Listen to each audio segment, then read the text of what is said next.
Hello, everybody. I'm super excited to be part of this great conference about SLOs and everything that comes with it. My name is Stephan. I'm a lead reliability advocate at ING, and I'm going to give you my take of everything that is happening related SLIs, SLOs, and error budgets.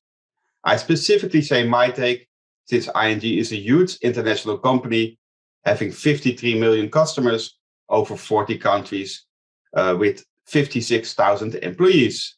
So I could be missing something, right? Let's get straight to the agenda. I've got 5 topics. The first one is all about the number that you see on your screen. I'm going to tell you all that you need to know about it.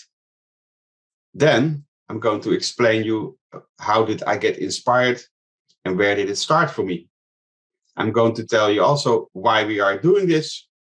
And I'm going to explain you everything that you need to know about what we are doing currently and what we are planning for the future. The short version is that 99.78% is our prime time availability target, or SLA. It's bound by law and checked by regulators. It's based on synthetic monitoring, so we have availability reporting based on objective and automated monitoring. The input of the synthetic monitoring goes to a reporting tool, and this output is going to go to our regulators. The whole process is externally audited. I specifically said it's the short version. The long version is the percentage can differ and all the tools are different in the ING countries. So we have many flavors of the same availability reporting depending on the country and the tool.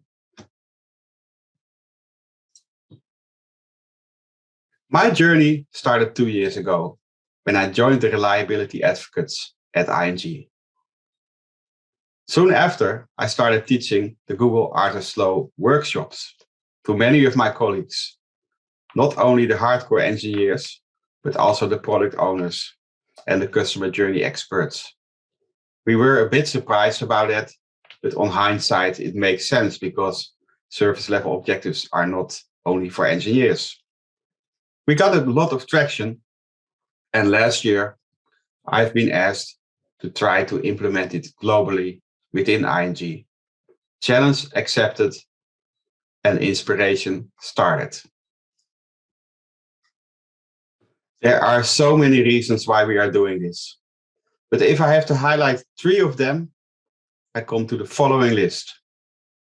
One is all about communication about reliability. What does being reliable mean? How do we measure it? How do we talk about it? I mean, you could say to a person, well, we just had 2 major incidents, but how did it impact our customers?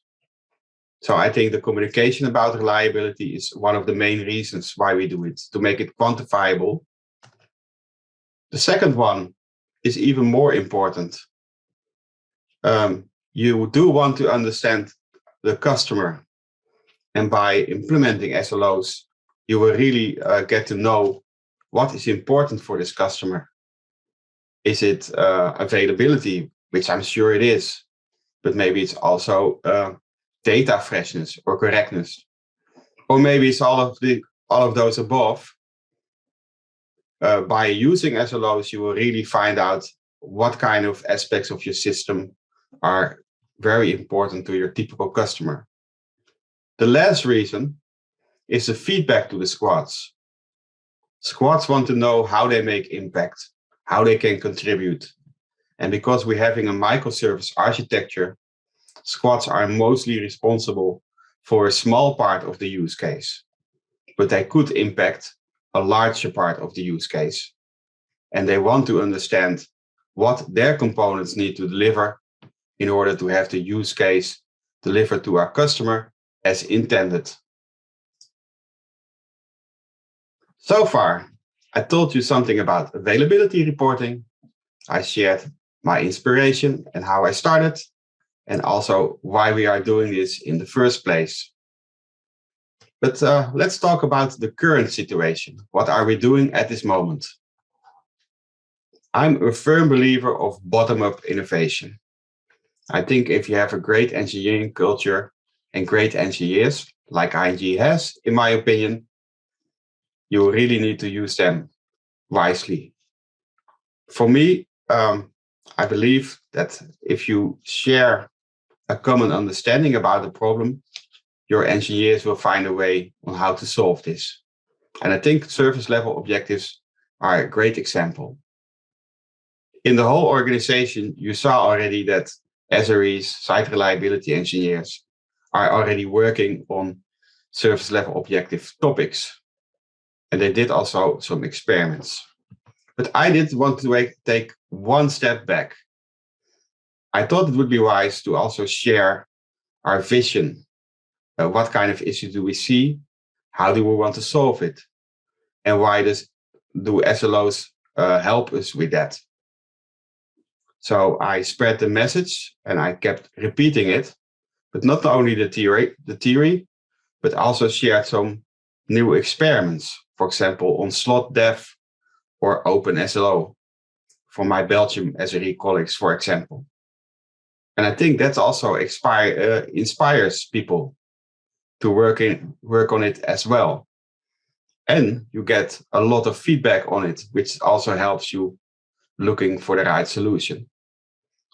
This is a bit of a repeating message within the organization, but it is important to get the common understanding from everybody, so you have everybody aligned towards a nice goal.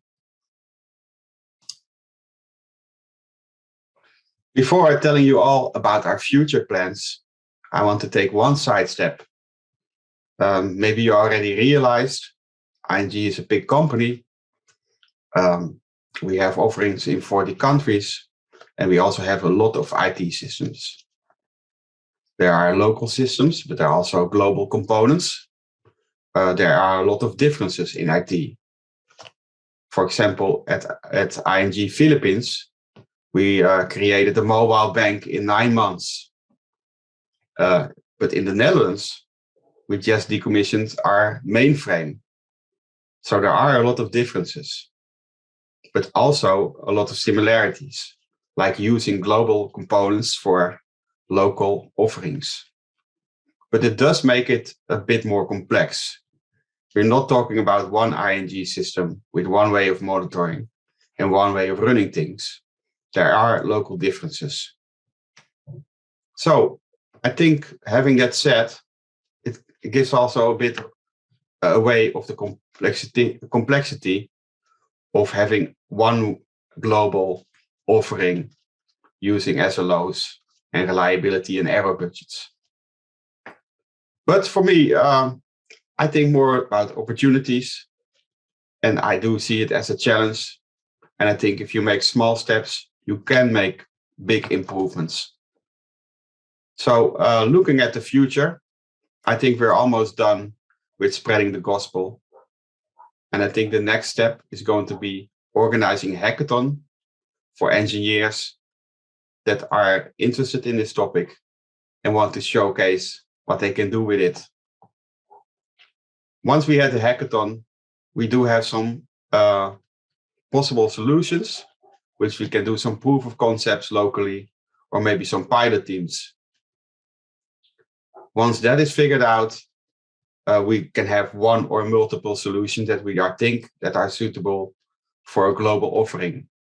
And that is actually the part that we should get the next buy-in round from our management, because then it means we're going to scale it, we're going to nail it, and that is no longer an experimental phase.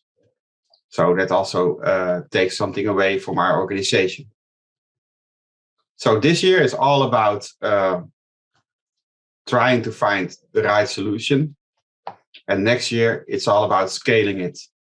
And my personal goal is to tell you all about it, how we scaled it, how we nailed it in next year's SLO conference.